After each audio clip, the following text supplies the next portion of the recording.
Blok 1. Herre min Gud, jeg begynder denne bønnen med takke for endnu en dag. Jeg takker for helsen, for de få sande familiemedlemmerne, som står ved min side, og for mine ægte venner. Jeg takker for, at du har bevaret mig i live og beskyttet mig fra det onde.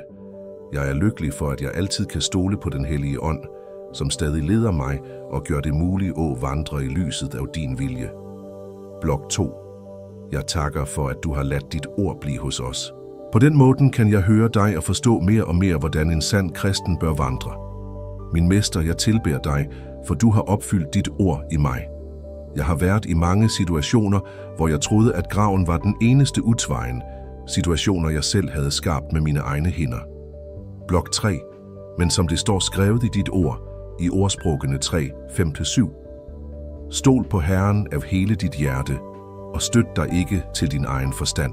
Tænk på ham på alle dine vejer, så skal han gøre dine stier rette.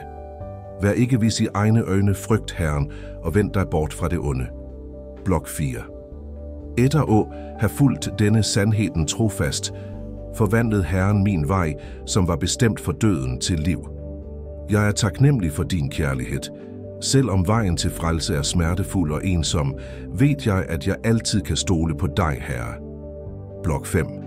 Jeg beder om, at denne bønnen også skal nå alle, som lytter. Må Herrens nåde, Kristi ufortjente favør og forståelsen givet af den hellige ånd være over alle liv. Amen og amen.